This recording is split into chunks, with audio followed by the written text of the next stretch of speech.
Alright, the bracket that'll hold the spring for the front camshaft arrangement. Now I put that on there. It's just a small bracket. It's got a wee notch in it here to hold the spring back. Kodak did make a special tool for doing that job. I don't even remember what it looked like, but this will do the job. Now at this stage I'm going to stop right here with the body because I'm going to work on the shutter and get all that working, and then I can mate all these parts together. And there's no point tensioning up all these components at this stage. What's going on here? Why is that not fitting over? Oh, that's popped up. Let's get that back down.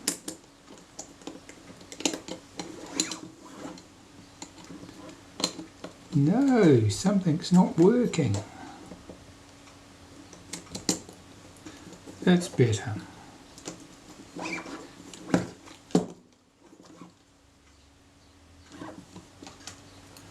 My film release button is not popping back up all the way.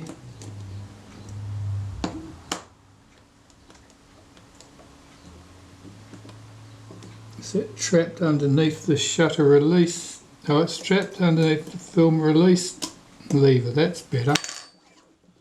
Okay, let's put that top back on. This is to stop the meter from coming loose while I'm working on the rest of the camera, because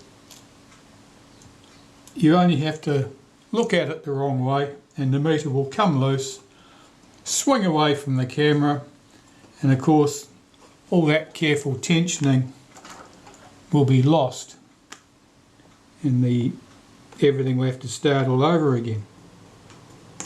Just run that screw in a bit, and I'll put a screw in the end of the body at this end too, just for good measure, just to make sure it doesn't get away. The original one here somewhere. The shiny chrome screw lives there. That's that one.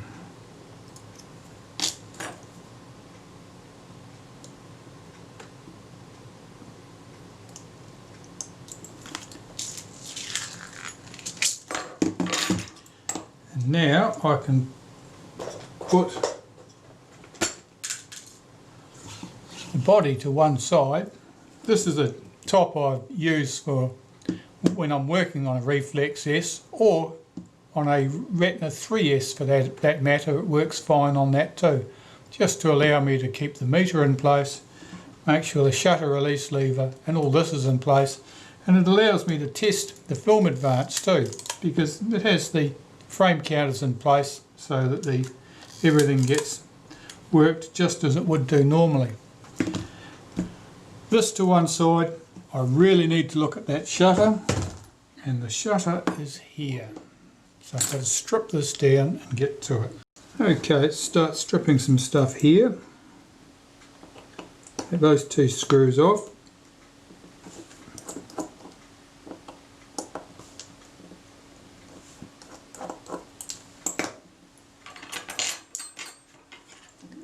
And the shutter components, in fact the whole front components here, typically I don't put those through the ultrasonic cleaner or anything like that.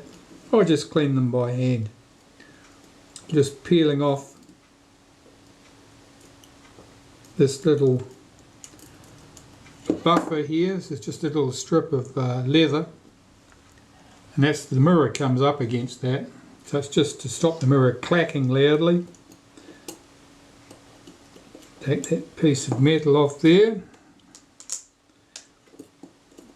Two small washers.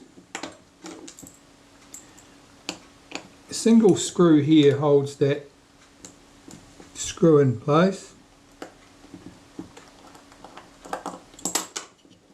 It needs to be done up tight. It's a shoulder screw. It holds this lever in place. This lever's job is to interrupt the action of the shutter release. It's not going to come out easily. I'm going to have to loosen this post here in order to get that out.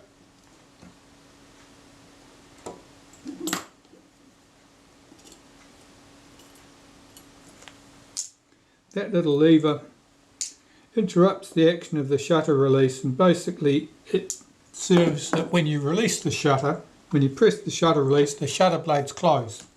Mirror and capping plate flip out of the way, and as the capping plate flips up, it releases that, lifts that lever, allows the action to continue, and allows the shutter to open and close for the exposure. If the capping plate doesn't lift properly, you don't get that. So it's all important. There's a lot of different stages in the... Yeah, that shutter was cocked. It didn't want to release. It did release. The blades aren't closing completely. The shutter certainly needs to be serviced.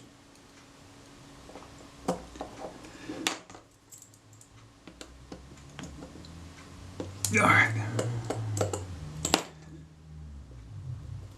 That was certainly holding back there, so there must be a little bit of stiffness under that point. All of this looks to me like a shutter that no one's ever been into before since the camera was manufactured. Let me just check that part. I'm expecting to see a washer here, a shim washer. I'm not seeing one.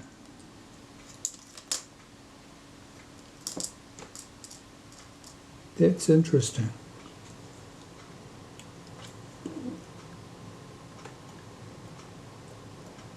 There's a raised piece in the centre here. That would do the same job. Normally I'm used to seeing this just machined flat and being a shim washer in place, but that's got a raised boss in the centre which would do the same job. Okay. Well, while I've got it here, I'll remove that shutter release lever there. It's just guided on two shoulder screws. Now under here there's a spring, a very stiff spring, closely wound. It's hard to believe it's got enough space to actually compress. 4 screws hold the shutter to the front of this front panel. Their countersunk head, they're not particularly strong. It's quite normal for the heads on them to be somewhat distorted.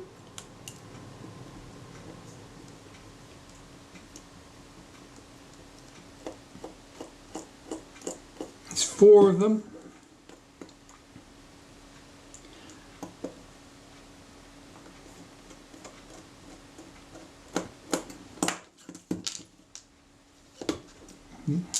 Put them to one side.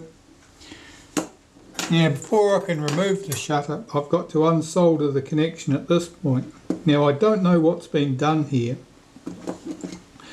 That does not look like what I'm used to seeing. It may just be that there's an awful lot of lacquer or something on there. Normally it doesn't look like that. I'm just going to get some acetone, remove that paint and see what I'm looking at there. Well, it looks like there's a bit of plastic insulation or tube spaghetti pushed down over the contact at this point, and I can see where the wire is soldered on here.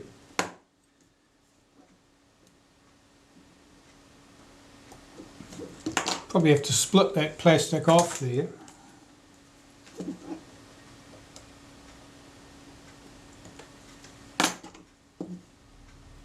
It'd be doing the same job as heat shrink tubing.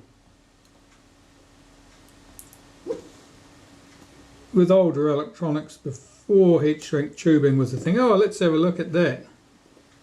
Okay.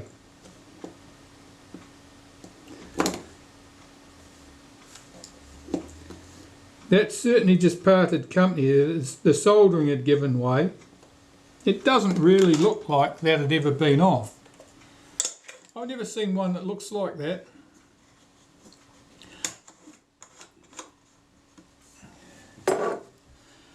Well, let's pull the shutter off the front now and see what we've got. Okay, everything else looks normal at this point.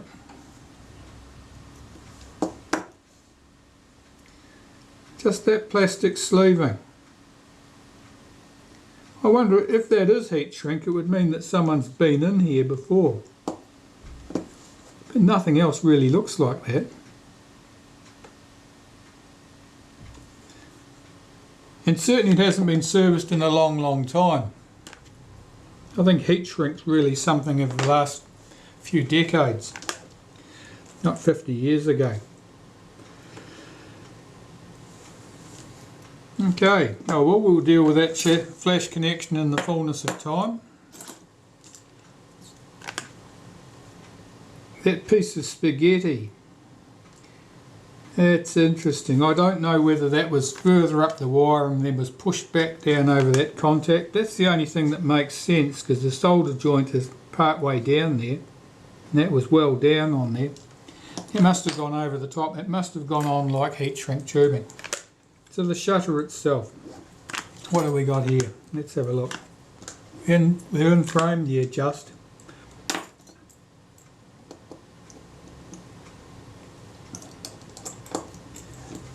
Now here I'm undoing the screws that hold the shutter itself to the lens mount on the front of the shutter.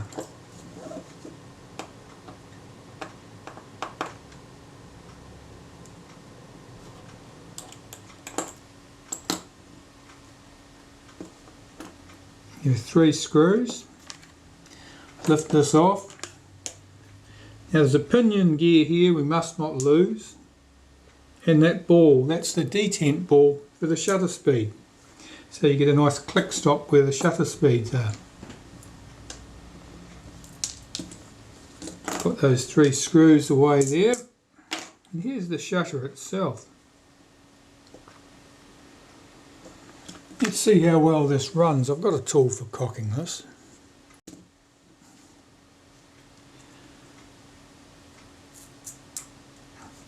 It was quite stiff to cock, so it means the spring is probably good.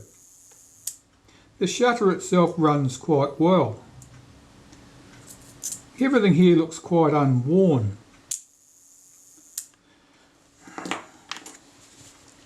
The general condition of the outside of the camera was very good too.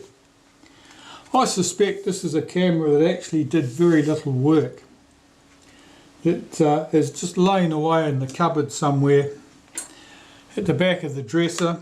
Perhaps it was a camera that someone found too complex for them to use, and it's just sat somewhere idle for decades.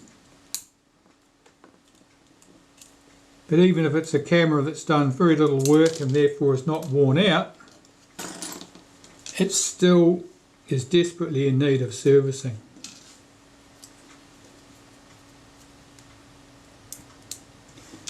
Because other things, lubricants and stuff like that, that just deteriorates with time. You don't have to use it for it to deteriorate, it just deteriorates. I'm just going to unhook that main spring and have a look at the state of that. Yeah, that's a very good spring. I'll zoom you in as much as I can here. Where are we? There. Okay, stop. That'll do. Okay. Well, with this long tab here down against the table in the 12 o'clock position, for example, you'll see the vertical post here is at about the 2 o'clock position. And that is an example of a spring that's good. That's as good as they ever were. That's like a new main spring for a shutter. More typically these days, they're tired, they're worn out, they've lost their tension, and this little tab here would be right round at, say, perhaps between the 3 and 4 o'clock position. By the time it's around at the 4 o'clock position, you know, it doesn't do a very good job at all. That last little bit there really provides the impetus, or you like, or the tension to shift the shutter blades back into the closed position. When they're in, and You know, when they're a bit tired, they just won't do it, particularly if the shutter needs servicing. A tired spring, the shutter might work fine with a tired spring when it's clean and it's freshly serviced, but given a year or two of sitting around in cupboards, or a decade, it's not going to work well at all. Well, I'll continue stripping this shutter down.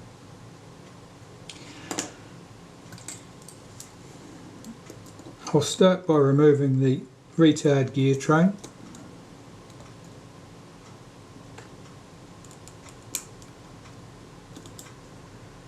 And the self-timer.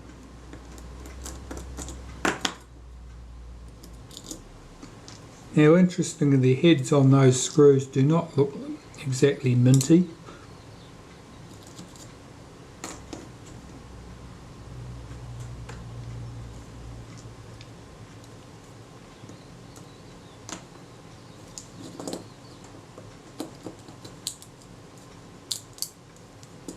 Lift the speed, the self-timer out of there.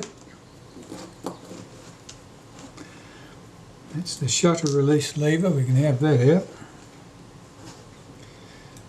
Let's cock this flash sink arrangement, and its springs just pop there in the back. That'll cause me grief. I want to untension that spring so I don't lose it like that. Here it is. Normally I'll unhook it from the top, swing it out so it's not under tension. You don't want springs to run away, and they're very, very good at running away. Take that piece off.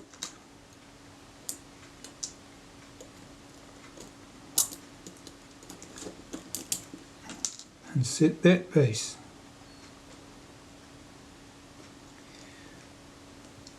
Okay, that's looking pretty stripped down.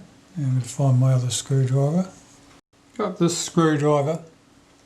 You can see the end of it. It's just been ground down to leave 2 points, so I can get at this screw post here.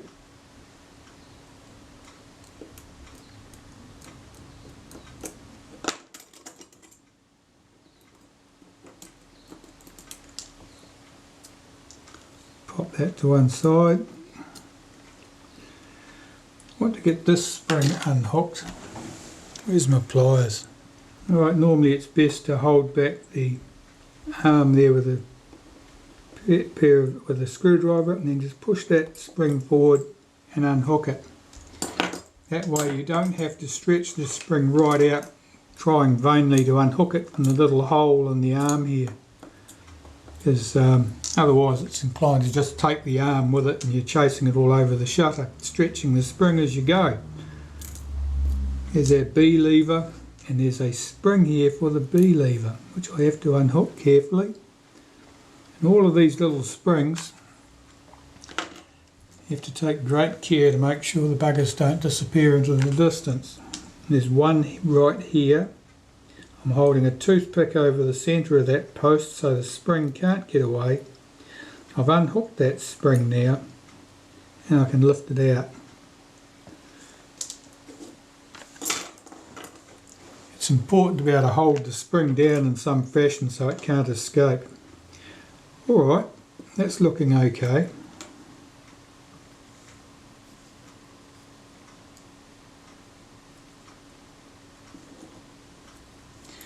The shutter can be split. Get this down where it's sitting flat. Let's remove the plate here at the back.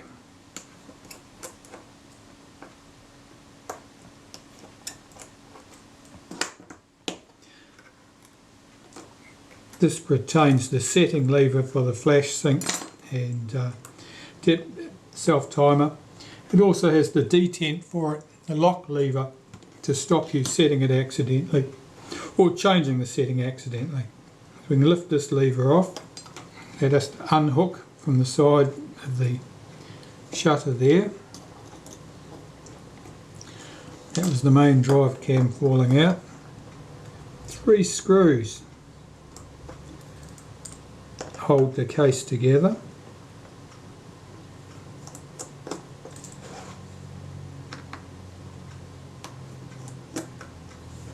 These go through the back of the shutter case to the mechanism plate, and so holds the mechanism plate in. The shutter blades are trapped between the mechanism plate and the case. We can lift this off. Here we go. So there's our case. It looks quite clean. All that needs to be cleaned carefully. I'll check these 3 screws on that plate to make sure they're not loose. Very, very rarely they'll loosen up, they'll back up, as screws just tend to come loose anytime. No, they're fine. If they back up, they'll catch a shutter blade and the shutter won't work. Otherwise that all looks good. If this was very oily, I'd remove that plate because oil would be trapped underneath that plate and it would make its way out as soon as your back was turned and make a beeline for the shutter blades. The shutter blades here, they actually look quite clean, and they you know, you just about take them for new because there's virtually no marking on those at all. I'll just chip those off. Here's the mechanism plate. I'm just checking the blade actuating ring, the action of that, and see. So one of that lever there is a little bit stiff.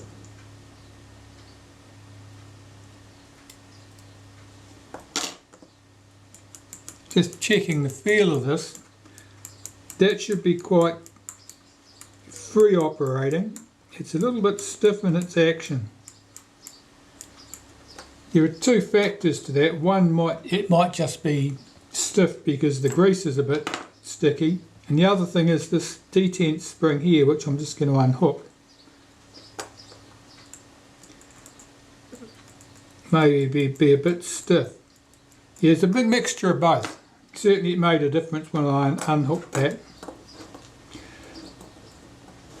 So the lens tube, this brass piece in the centre is called the lens tube. 3 screws, 2 of them are the same length, 1 of them is longer.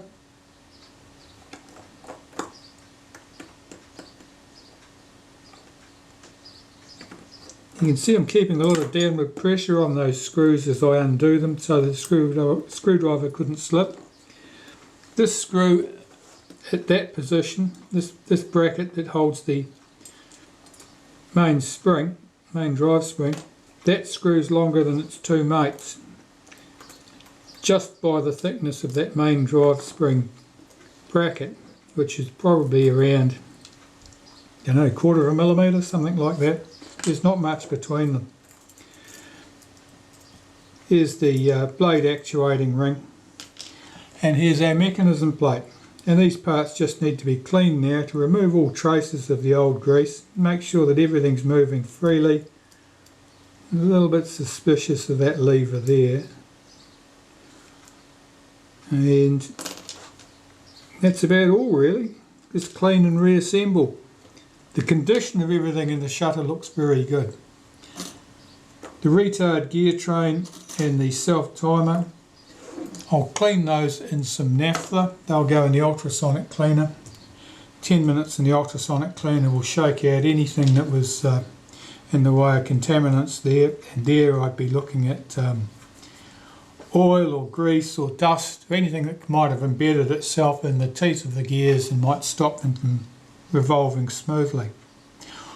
Alright, I'll just start cleaning this stuff up.